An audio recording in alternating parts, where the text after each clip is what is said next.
Stále ste neprišli na chuť tým klasickým kávovým nápojom typu espresso, lungo alebo cappuccino a naďalej si chcete zalievať toho svojho obľúbeného turka?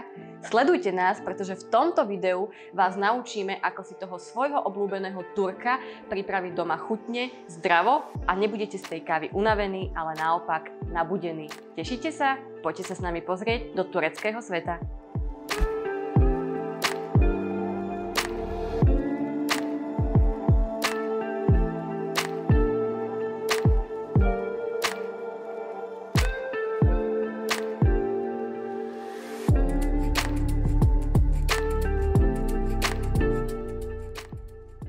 Ak sa spýtate najmä tých skoršie narodených, akú kávu najviac preferujú a obľúbujú, ich odpoveď bude bezkonkurenčne Turek. Čo je to ale vlastne ten Turek? V mnohých ponímaní je to jednorazovo vákuovo zabalená káva z obchodných reťazcov, ktorú si otvoria, ona síce krásne voní, ale následne stráca na svojich aromách. Dajú si 2, 3, 4, 5 odoka lyžičiek do svojej šálky, zalejú čo najhorúcejšou vodou a nechajú si to následne vychladnúť, pretože po zaliatí rannej kávy typu Turek, slovenský Turek, ešte máte rannú hygienu v prípade raňajky pre svoje ratolesti. No a kávička nám chladne, luhuje, vy sa potom napijete a káva vás naopak nepozbudí, ale unaví, pretože ste vyluhovali do tej kávy viaceré nežiaduce látky, ktoré vám zaťažia organizmus, máte z neho kyselinu a nemáte následne chuť na ďalšiu kávu. Ale my si teraz pripravíme Turka, toho vašeho obľúbeného chutne a zdravo a nebudete si musieť kupovať žiadny drahý kávovár, prípadne drahé pomôcky, pretože si to ukážeme na tom vašom domácom type, len šálka a zaliate horúcou vodou. Takže sledujte nás a ideme si pripraviť vášho Turka zdravo. V prvom rade je dôležité povedať, že to, čo si vy doma pripravujete ako Turka, je v skutočnosti klasická zalievaná káva. Turek ako taký je príprava v tureckej džezve, ku ktorej sa samozrejme dostaneme neskôr a budete si to môcť pripraviť aj vy doma a hlavne bude to také lákadlo na blížiace sa Vianoce, pretože tá vôňa z toho Turka bude pripomínať škoricu, kardamón a skaramelizovaný cukor, takže naozaj sa máte na čo tešiť. Ale poďme sa vrátiť k tej vašej obľúbenej zalievanej káve, teda nie Turkovi, ale zalievanej káve. No a pri všetkých týchto prípravách kávy doma je dôležité držať 6 základných bodov. Ten prvý bod je predhriať si celé to zariadenie na prípravu kávy, prípadne aj obyčajnú šálku horúcou vodou, aby sme zmiernili teplotu stien šálky a tým pádom nešokovali tú kávu, keď ju tam zalejeme. Takže prvá vec je nahriatie samotného pohára alebo šálky či zariadenia. Druhá vec, ktorú väčšina ľudí robí chybu, je to, že dáva kávu od oka. Veľmi dôležité je uvedomiť si, aký máme objem šálky a prispôsobiť následne aj celkovú hmotnosť správne pomletého kávovníkového zrna. Keďže každá príprava má inú hrúbku mletia, tak aj každá príprava potrebuje takéto hranie a experimentovanie s hmotnosťou. Všeobecne platí, že sa používa od 5 do tých 9 gramov na 100 ml. Avšak pri bežnej zalievanej káve, keďže povedzme si úprimne, že mnoho domácností nemá doma ručné mlynčeky, čo je veľká škoda, pretože sú to cenovo dostupné veci a zabezpečia vám naozaj čerstvo pomleté kávovníkové zrná, vám zabezpečia čerstvú chuť kávy. Tak ak si kupujete tú kávu z tých obchodných reťazcov, ona je predomletaná jemnejšie. Čiže tam odporúčame skôr 4 gramy na 100 ml, aby nebola tá káva príliš horká, príliš prepálená. Čiže v našej kuchynskej reči sú to dve takéto kávové lyžičky do predhriatého pohára, alebo teda do predhriatej šálky. Čiže hmotnosť, pomer s objemom. Ďalej, chyba, ktorú robíme, je, že zalievame kávu horúcou vodou. Necháme si rýchlovárnu kanvicu úplne dokliknúť, nech to buble a tým pádom je voda príliš horúca a prepaluje nám všetky chuťové a aromatické látky, ktoré sa v káve nachádzajú. Takže dôležité je vypnúť vlastne tú vodu tesne pred tým, ako nám začína bublota, čiže už keď počujeme v tej rýchlovárnej kanvici, že začína mierne bublinkovať a začína nám vlastne ako keby vrieť, tak ju vypíname. Ideálna teplota na zalievanie kávy je od 88 do 94 stupňov Celzia. V domácich podmienkach je to fakt tých 92 stupňov, aby ste tú kávu ihneď mohli piť a nepopálili sa na nej. No a ďalšími tými poslednými bodmi, okrem teda tej kvalitnej čerstvo pomletej kávy, pomeru kávy a vody a takisto celkovej teploty vody, je aj to, ako dlho si tú kávu necháte luhovať. Mnohí z vás na tú kávu aj zabudnú, však čo nech mi vychladne, veď je zaliato horúcou vodou, ale po cca 3 až 4 minútach sa nám v káve luhujú práve tie škodlivé látky a nežiaduce látky, ktoré nám spôsobujú ťažobu na žalúdku a následne potom sme z tej kávy unavení a má práve ten opačný účinok, ako by mala mať. Takže ideme si pripraviť našu zalievanú kávu podľa tých bodov, ktoré sme si teraz povedali. Začíname prvým krokom, a to predhriatím našej šálky. Pripravili sme si vodu s 94 stupňovou teplotou a následne nalejeme túto horúcu vodu ideálne po stenách šálky. Stačí do polovice a tú šálku si takto mierne nahrejeme, aby sa nám vyrovnali následne tie chute tej kávy a káva nedostala šok, že príde do studenej šálky. Takže keď máme oteplené steny šálky a celkové teda tú šálku, tak vylejeme do umývadla samozrejme, nie na zem. No a pridáme si, teda táto šálka má 200 ml, teda pokiaľ budem zalievať do 200 ml. No a pripravíme si, keďže ideme si pripraviť klasickú zalievanú kávu, kedy máme už namletú tú kávičku z obchodného reťazca, alebo teda si to zákazník v pražiarni rozkázal namlieť, pretože nemá doma ručný mlynček, tak používame teda 4 gramy na 100 ml, čiže cca takto kopcom lyžička, 1, 2, pretože sa bavíme o 200 ml objeme šálky. Keď už máme kávu nasypanú, opäť zalievame 94 stupňovou vodou krúživým pohybom, ale zalievame iba do polovice, pretože tu je posledný druhý krok veľmi dôležitý, alebo teda dôležitý krok uvoľňovanie CO2. Preto sa káva musí zalievať minimálne na 2-krát, pretože keď sa nedostatočne uvoľní CO2 z tej kávy, tak tá káva vás ešte viacej zaťaží na organizme a bude mať takú nepríjemnú nahorklú pachuť. Takže veľmi dôležité po prvom zaliatí, aby káva úplne dobublinkovala v úvodzovkách, pretože to bublinkovanie je uvoľňovanie CO2. Po uvoľnení CO2 dolejeme vlastne do tých 200 ml tej mojej šálky a počkám na doluhovanie. Ideálna vec je aj to, keď si tú kávu premiešame, aby sme zabezpečili dokonalé rozvinutie všetkých tých aromatických a chuťových látok, čo nám naša káva ponúka. Takže takto máme pripravenú obľúbenú zalievanú kávu, kedy sme dodržali predhriatie šálky, dodržali sme správny pomer objemu, celkového objemu šálky a hmotnosti kávy, čiže dali sme 4 gramy na 100 ml. Hrúbku mletia, ktorú sme teda priniesli z obchodného reťazca, úplne ideálne si to namlieť po svojom a trošku na hrubšie, vtedy tá káva nebude taká horká, ale bude naozaj veľmi ľahká a ľahko stráviteľná.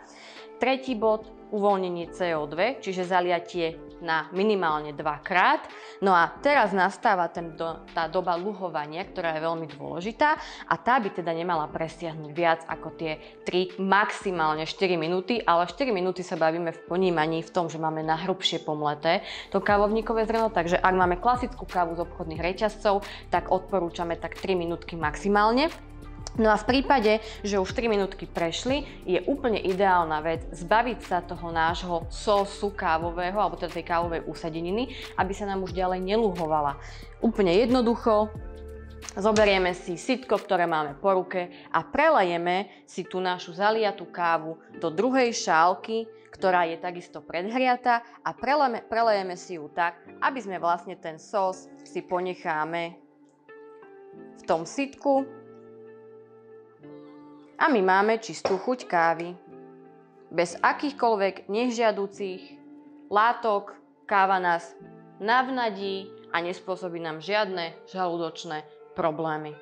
Trvá to pár sekúnd, ale určite je to tá zdravšia varianta toho, ako vaša predchádzajúca, že si to zalejete 100 stupňovou vodou a potom necháte vychladnúť 10 minút.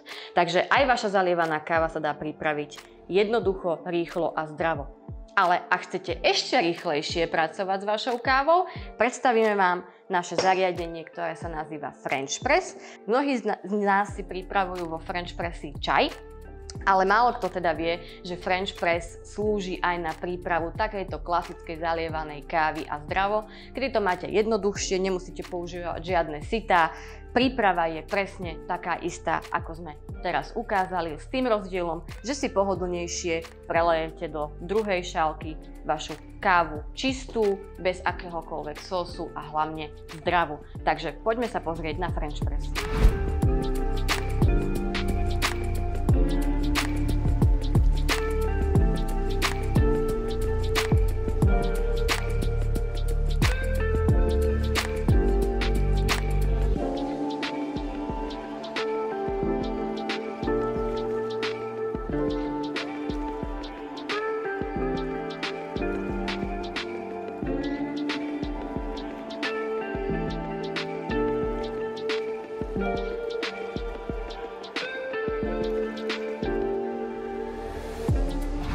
A čo je vlastne ten turek? Ako ste si už všimli, vaša zalievaná káva to nie je. Turek, alias teda káva pripravovaná v tureckej džezve, je veľmi unikátna káva, ktorá patrí pravdepodobne k najstarším prípravám kávy v Európe a dodnes ju nájdeme nielen v Turecku, kde sa najčastejšie pripravuje na uhlíkoch, ale aj v Grécku či na iných balkánskych krajinách. Základom tejto kávy je na prach pomleté kávovníkové zrno, úplne na prach, úplne vám to musí pripomínať kakao, alebo teda hladkú múku, a to hlavne kvôli tomu, aby počas varenia sa oleje kávy dostávali na povrch a vytvoria nám taký úžasný puding, čo mnoho tureckých rodín vlastne podáva na spodok šálky ako na znak úcty tej danej návštevy alebo teda toho daného človeka, ktorý tú kávu u nich pije. Takže poďme si ale pekne po poriadku povedať, čo to tá džezva je. Džezva je od roku 2013 zapísaná v nehmotných listinných pamiatkách UNESCO. No a táto káva, ako som už teda povedala, je príznačná na prach pomletým kávovníkovým zrnom, ale ešte aj nejakými sladkými prídavnými koreninami, prípadne cukrom, pretože dobre ste viete, ak ste boli na dovolenku v Turecku, tak oni veľmi obľúbujú sladkú kávu a základom teda tej kávy je aj sladkosť. Trojité preváranie kávy nám zabezpečí vystúpenie olejov a vytvorenie takého ľahkého pocitu celkovej kávy. No ale keďže sa nám blížia Vianoce, my si dnes pripravíme nie úplne že typickú tureckú, ktorá je len tak prevarená s cukrom, a teda sladká, ale pripravíme si ju aj s takými typickými koreninami, ako sú škorica a kardamon, ktoré vám krásne rozvonia vlastne celú domácnosť a budete pripravení na Vianoce už teraz.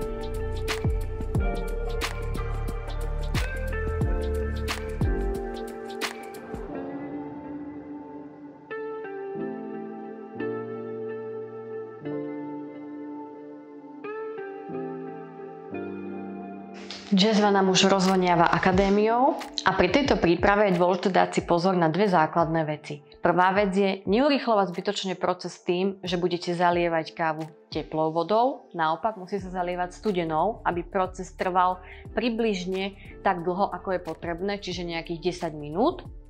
A druhá vec je, aby počas varenia vám úplne voda neprevrela cez tú čapičku, ktorá nám vzniká v podobe pudingu. Tým pádom by sa ten puding rozbil a zostalo by to vo vnútri kávy a tým pádom už by nebola taká ľahká a taká intenzívna, ako by sme chceli.